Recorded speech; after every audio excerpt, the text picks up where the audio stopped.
Hello ladies and gentlemen, I am PANCZASU and welcome back to my Ardent Mages tutorial slash playthrough, and today is my name's day, so feel free to give me your wishes. In all honesty though, well, by the time you're watching this videocast it will be weeks after my name's name, so don't really bother. Besides, I'm pretty sure that in most countries there is no such thing as name's day, is there? It's mostly a Slavic thing, I think, at the very least. Besides, it's going away slowly now, unfortunately. We're being Americanized, and now birthday is all that counts, and name's day people don't even remember about anymore. I'm probably one of the last generations that will ever celebrate those. So sad, so sad. And it's another thing to celebrate, so why stop? Either way, let's talk about Endless Legend. Today, well, it's gonna be a very important video. Do you by any chance remember my Necrophagus playthrough? You do, don't you? In that playthrough there was one thing in particular, one video in particular rather, that sealed my fate. In which I made a few very serious errors which I could not recover from.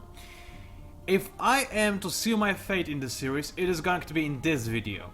What I do right now is going to determine how this game is going to end, and I'm quite certain of what I'm saying right now. I have thought about this. This seems like the crucial moment, which is why this videocast is not going to be as long as the other ones, and perhaps not as action-packed, because I'll take everything slow and steady and I'll just go through the next few turns at my leisurely pace, thank you very much. And at the same time I'll also explain everything and, you know, the standard stuff. But I need to be careful. If I make one wrong move, I'll not be able to grab the victory before the roving clans do.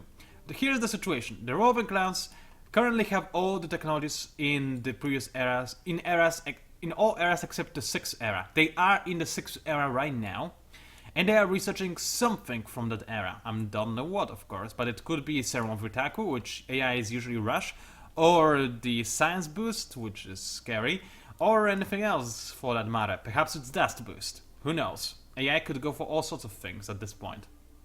However, I still can beat them and I can snatch the victory out of them. And I need to figure out how exactly I want to win right now, because there is no second guessing. So I've been thinking, actually, I might as well show you the statistics so you have a better idea of what I'm talking about. This is the overall score, the thing that matters the least in the stats. I mean, score really matters not, in my opinion. But it is there, I suppose. Military is more important. Now, you'll be scared once you see this, but don't worry, because look. This is the military tab. Those are the roving clans, way up there. This is me, way down here. Now, you may be saying, well, you're outmatched, you have no chance. I'd like to redirect you to my Brocolot playthrough. See how badly outmatched I was back there, and I was still managing to fight and win. A war on, what, 2, 3 fronts? I have lost count by now, in all honesty. Despite the fact that the graph looked more or less like this, except I think even worse. So, fighting on multiple fronts, yes, Brocolot's exceptionally good at this, but I'm Ardent Mages, I'm also pretty effing good at that.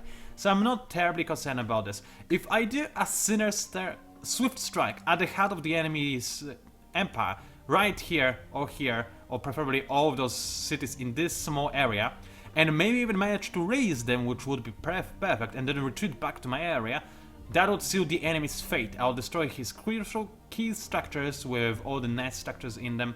Cities with structures in them, I mean. And then, sure, the mighty military would come down on me like there's no tomorrow. But their empire is massive. I predict it's about this big. By the time all those units from this massive empire converge to the front line, I want this war to be over. It has to be a blitzkrieg, otherwise I don't think I can win it. It's as simple as that. Thankfully, Ardent Mages are the best at blitzkrieg action because of the incredibly fast and furious not Ardent Mages, but Anchor Wings, which are exceptionally good at this kind of job. Also, the enemy cities, they have very little fortification. Look at them. Right now, they have, it might seem like a lot because of the Guardians that have activated the effect. It also tells me that the enemy has more than one Guardian, because look at those shields. So they have at least 2 Elf Guardians. And I think I had, while preparing a video, the Guardians are effective from somewhere around here, which would make sense. So, once this shield goes down, this city's defense fortification will be cut in half, which, compared to what I had to deal with when fighting cultists, you know it's nothing. So, I only have to make it a swift strike and, like I said, capture the enemy quickly. Where do I go from there? 2 options, really. I can either try to go for a total war instead of a blitzkrieg and capture all of the Roman class cities. On the back of their empire, other empires will be not a threat to me, and I'll be able to quickly devastate them. Besides, the Draken are the only ones. Did the game crash? No, I just couldn't move my mouse for some reason. Besides, as you can see, the Draken are the only one with military of some sort, and apparently, are they at war actually with the Roman class? That would be interesting. No, they are at peace, in fact. Strange. So they are at war with Brokolots. So, oh no, Roman class at war with Mazzari. That's how they lost so many units so quickly. All right, good to know. Either way, Draken.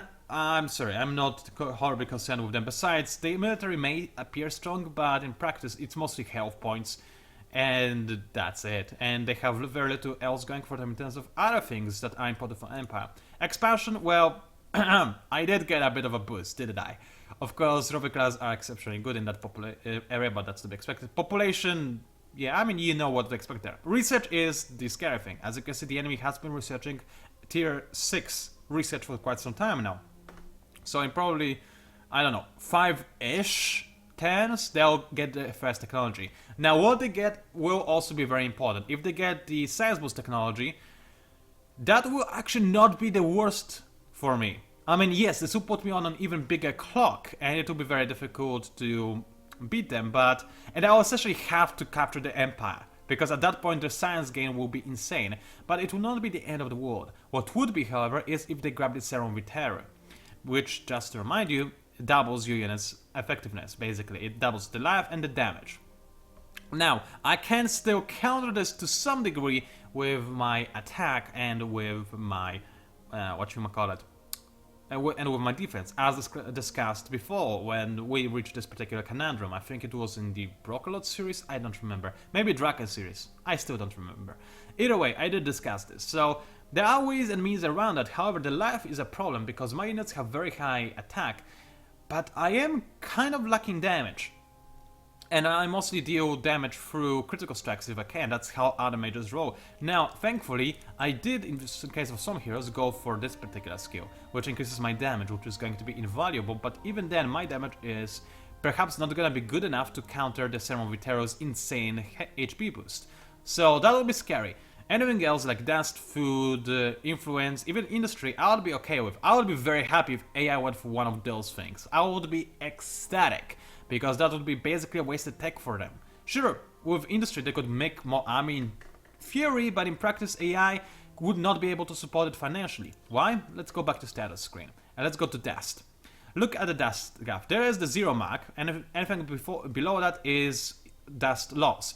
As you can see, Rover class are quite notorious in this playthrough, especially around here, for being below the 0 graph. They keep losing dust. I don't know how they're still in the game. Well, I mean, I do know, it's endless AI.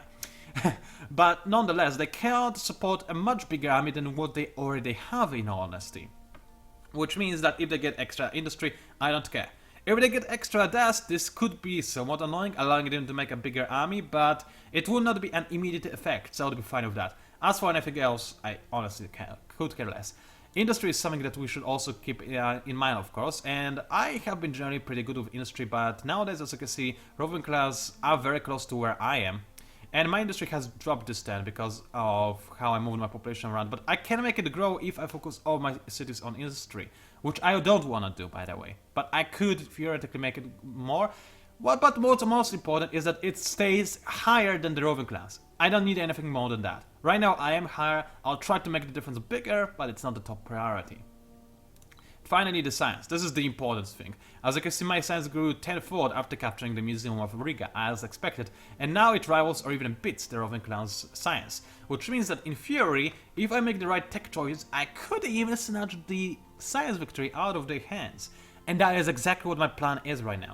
I'm not planning to go to a total war against their empire, it's just too wide, it would take too long to capture it, it will be a very slow and painful process. Instead, I plan to capture the key structures that give them science, especially the one that gives you access to Academic Institute, as it will make it much easier for me to grab the old texts and spring myself forward to the 6th era, which would make things much easier, and also lower the enemy's science income, but not by much, let's be honest.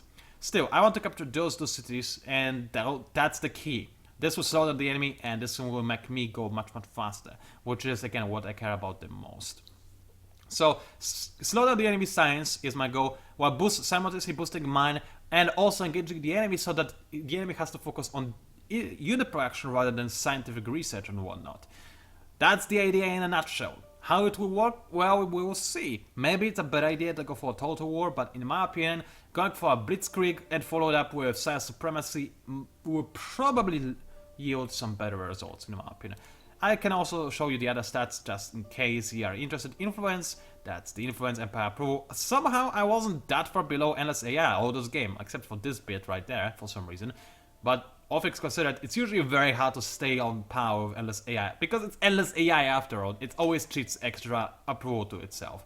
But I did a pretty okay job over there. Diplomacy I gained for killing my enemies somehow. Which is hilarious. And quest, yeah, of course I'm below. I'm gonna jump up a little bit now, but it's only gonna be a little bit. And I'm actually not certain, but I'm pretty certain that the AI just cheats and gets the quest as the time goes forward instead of actually completing the quest, because ain't no way some of those guys complete their quests. Nah. I know those quest storylines, guys. It's pretty difficult. And roving class, are you seriously telling me that? What was it? Here, I think? Or here? No, probably, I think it was here, when I told them to actually capture the city. How did you do that exactly? You're just now in a war. Do you know how I know this? By looking at your military stats. You were never in a war beforehand. You cheating bastards. Yeah, horrible. Anyway, so there is that. Now, there are of course other things I need to take into consideration if I want to win. Firstly, I can still hire another hero. I desperately need to do that. I'm about to be market banned. There is no question about that. I'm convicted? No, I hopefully am not convicted. But I'm certain, however, that he's level 8. Ooh. I missed that when I was preparing for this video. There is the codex here right there. What do you have? Oh. Okay, he might be level 8. Which is, theoretically speaking, awesome, right? I mean, you immediately get a level with a bunch of defense and accessory, but not very useful skill setup if I have to be entirely honest with you. And I really would rather get somebody who can hold a staff. Why? Because, I mean, he's level 8, but are his stats vastly different? Not that much. Can he hold the super staff of awesome that I have in my arsenal? No, he cannot. I need this guy just to hold another staff in my army. So I'll need to get to him. Thankfully there is a way for me to do that.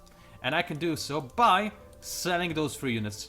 And this will give me enough dust to actually buy the Archivist. Now unfortunately AI cannot buy those, and those are not bad units, mind you. Of course they are severely outdated by now. But if the AI levels them up to oblivion, which it tends to do, there will still be a bit of a threat. Hopefully it's not the Roman class that will buy them though. I don't know how they would get the dust anyway. But anyway, there is that. Other things that I did, and yes, I did a lot of things in case you haven't figured it out yet. I'm treating this seriously because it's a serious matter. So, other things I did, of course, is I changed the designs of some of my units. For example, I created a new echoing called the White Princess, which uses dust. Now, right now, I cannot start production of White Princess because I need this dust to hire a new hero on this particular turn. But in the future, I'll put almost all of my dust into White Princess production because its stats are so vastly superior to the classical Echoing, and it's not even a very big difference. I mean, sure, the dust cost is very severe, but nonetheless it's worth it. I mean, look at this. Echoing. 81 attack, 170 something life, 60 damage, and there. 81 attack, yes, but 300 something life, 76 damage. I think you can see the difference quite plainly over there.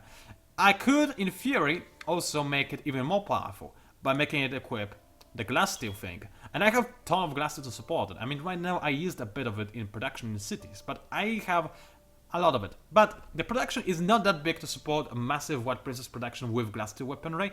And additionally, look at the initiative now. It's so high, I could accidentally have a higher initiative than the Roving class. I don't want this. I want White Princesses to counter the enemy with their sweep strike back ability. I don't want them to be doing the attacking, which is why I cannot equip them with glass steel equipment. I also redid the AIs and the Zealots. AIs currently have the exact same equipment. Point being, because I need to be making units right now, and as much as I would like to equip them with either dust or glass steel, I need to conserve my resources on this particular turn, so I'm still making them with just iron equipment, which is gonna be a bit lame, but they are here mostly for the unstability anyway. As for the zealots, I did give them the glass steel equipment, which increases the power by a ton, especially the damage. Damage is what your zealots need the most, because they are generally speaking missing out on that part. With the extra damage, they are suddenly very fearsome. They do cost a ton, mind you, 11 glass steel per unit, especially a unit as fragile as them. That's a pretty tall order, but I might be able to support it at least part of the way, which is very important. And that's what I'll attempt to do. Now what else? I also changed some of my unit production, for example mainframe. It hurt me, but I moved our population into influence. Why? Because once I can, I want to be able to go to science and industry level 3. So I get extra science on districts. Because again, I am aiming to try and get the science victory, since it seems this will be the most plausible one by this point. So there's that done. Anything else? Yes, there was one more thing, which I'm currently... Oh yeah, science. I am also right now researching Atmos, which is invaluable. I do need the Guardian of Air. I do have the resources to make him, and he will just wreck the enemy army to pieces. I mean, if I make the Guardian of Air in mainframe, he will have double his attack, right? So he will have 400 native attack. Native! That's not even counting the levels he's gonna have and the equipment I'll give him. It's gonna be insane. He will hit everything with a critical strike, no doubt about that, with possible exception of the Guardian of Air. Now, against Guardian of Air, it will be initially very weak, but if I let him feed off a few of the enemy units, charge up his damage to like, I don't know, 360, and then hit the Guardian of Air with a critical strike, that Guardian of Air will fall down very, very fast. And I can also possibly make it so that my Guardian of Air has better initiative than the Guardian of Air that the enemy has. I just need to give him all the initiative equipment that I can get, and there's plenty of those that Guardian of Air has, and the intimidation aura. Oh, no, I can't. It doesn't work on Guardian of Air. Scratch that idea. I might have some difficulties giving him high initiative, but I'll try it nonetheless. Worst comes to worst, positioning will be on my side. This guy is much faster than the Guardian of Air. I have 6 speed, and the Guardian of Air has whooping 4 speed, so I'll be able to kite him and attack when I am ready. That's the important thing. Now, I would prefer to have the Guardian of Water. He's even better at killing Guardians of Earth, because not only his stats, well, they're pretty sick, aren't they? With charge added, oh, it's so sick. But it also has the Tsunami Charge, which deals damage in a cone area, so I could hit the Earth Guardian for massive damage. I would almost certainly have higher initiative, because Guardian of Water has very high initiative, so to stop him from attacking, and to boost, I would also hit the enemy units behind him, or more or less around him, which is, again, kinda awesome. He also gets some kind of trinket or weapon, I'm trying to remember exactly what, that gives him good ability. What was this ability? He has a really amazing equipment ability. Hold on a second, I need to remember that, it's gonna back me otherwise. What was it? What was it that made my jaw drop when I first saw it? It was that good, guys, I tell you. Man, I do not remember. Give me a second, I need to remember that. Alright, I tried remembering, I couldn't. I could maybe find it online, but to be quite frankly honest with you, information online about Endless Legend and Guardians in particular is sparse to say the least, so I didn't even bother. Maybe it's online, maybe it isn't. Either way, I remember there's an amazing piece of equipment for the Guardian of Water that makes him just the best unit and most cost-efficient unit in-game by far, and it's like, wow, he's awesome. Why am I not researching him then? Because he costs 30 Hyperion by default, and if I recall correctly, this equipment piece also costs Hyperion and something else, I think. I don't remember exactly what, but it definitely costs Hyperion, so I'll need like, let's say 48, 56-ish Hyperion to actually make this guy as strong as I want. Oh, hi. New message. I care not. Anyway, sorry, that was unprofessional. Either way, I cannot make him right now, as much as I would want to. Instead, however, I'll still probably research him at some point, but I'll probably use his Guardian unlock on making another Guardian of Air, which can also be very good. He does also have some interesting pieces of equipment, and like all Guardians, he can have a rod that gives him free counter, which is an insane ability on a melee Guardian. Like, okay, I attack you, and then I attack you again because I have free counter. And everybody can get this with Paladin equipment, which is sick. So there's that. After that, I'm probably gonna go for Marvelous Armor. Now, it's gonna give a lot of useful trinkets to my army leaders, which is invaluable. And additionally, also important, it's gonna give me access to the industry boosting trinket to my city governors, as well as food boosting trinket, but who cares about that? I will need to have Adamantium for that, but by that point, I should have some, maybe? I don't know, it's gonna be pretty iffy. But speaking of Adamantium and also other resources, I also have other plan of boosting that. I will need all of those resources and a lot of them. Thankfully, I have income of all of them currently in my empire, but not a lot. I don't have too many sources, including even glass steel. It seems like I have a lot, but I don't have a lot of income. So what am I doing is I'm actually in Ferret. Oh, I didn't rename it. I will need to do that. Anyway, in the Ferret, I also need to make those village. Sorry. I'll be on my way. Anyway, in Ferret, I'm researching mining, not researching, but creating mining rights, which is going to double my 3-degree resource deposits. Why am I doing this in Ferret? Because this upgrade requires you to have titanium and adamantium. And guess what? Ferret has titanium and the adamantium, so I'm gonna double it faster, and it will allow me to actually get more of the adamantium and titanium to make it in other cities, like for example security, which needs it badly for the hyperm extraction. I really do need that quite badly. Besides, adamantium, like I said, useful in many other areas as well. For example, like the trinket for heroes, and maybe the fire guardian, but I think I will not bother with fire and air guardians or even the dust guardian. I will just unlock them to unlock more spaces for my air and water guardians. So there's that. 25 minutes, I haven't done a single thing, just talked. But like I said, it's important. It's a talk a lot in the edition in this video, and I think it was necessary. Now then, let's actually start doing things. And I'll probably end the video soon, because like I said, it's talk a lot edition. It's what I did very many months ago, probably like more than a year ago in fact. Yeah, it was more than a year ago, with my Waters playthrough. I just dedicated an entire video to talking because it was important. Anyway, sell those units, yes. Thank you very much. Now I have the dust to buy a hero. And I will do so without any questions asked. Nice and easy. Hero available. I cannot equip him with anything right now, but I can... Hold on a second. Do you have an ability slot? Yes, you do. Please give me more reinforcement options. Alrighty then. And I'll put you... Let's see here. Not with this army. Probably with the Anchor-Wing army that is being created over here. So let's create it right away. I know I'm spending a bit more dust on it right now. Seriously, those numbers mean nothing to me at this point. I just want my hero to be gaining level ups as quickly and as rapidly as humanly possible.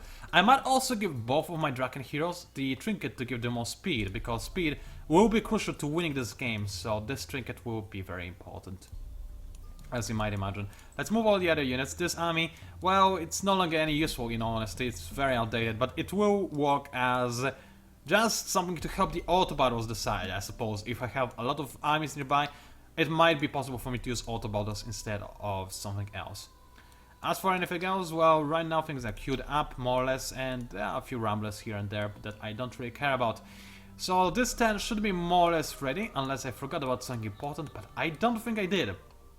Let's see. This army, yes, the Guardian is gonna stay here in the guard. This army is gonna walk forward a little bit, I think.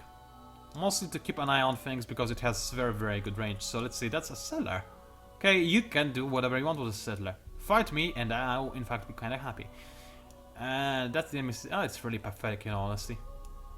So there is that thing. Yeah, okay, see, a little bit more. There are no enemy armies nearby. But the enemy might start moving them once they notice that I actually have armies near the borders. Right now, however, they ignore my military strength, so they might not be this cautious, which would be ideal. Okay, and I think I'll put those armies into guard mode for the time being, because that's what they're gonna be doing for the next few turns, by which I mean nothing whatsoever.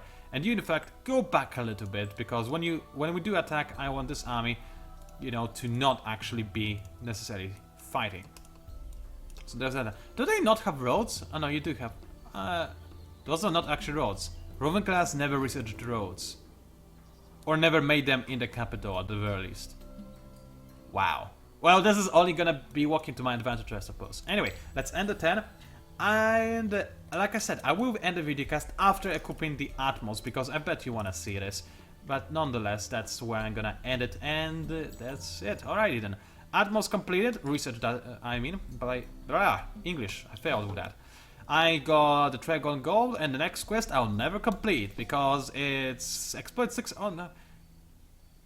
No, I will complete that. What am I saying? Yes, what was I thinking about? I was thinking about something else. I think. Yeah, that's not the thing. I should have no difficulties doing that. Exploit 6 anomalies within your empire in order to study the origins and magics of a Riga. This is gonna be auto-completed, in fact. What was it that I thought that...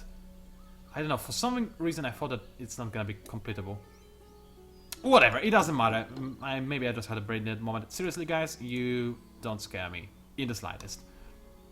Okay, what is this? Market ban removal. I mean, not removal, just market ban. Yay! Good job. I totally did not see this coming. I actually did. Okay. Now the problem with Edward the Listener is that he doesn't really have good abilities to go for now that he's leveled up. I mean, I have all the life I wanted. What I can get next? Extra defense? It's not the worst, but defense is not something I care the most about either, in all honesty. But then again, what else can I go for? Accessory Assault is worthless. This defense bonus, I mean, look, I don't know what it's even doing there. It's just flat out pathetic. Defense on units... Oh, yeah, it's defense on the hero. Wow.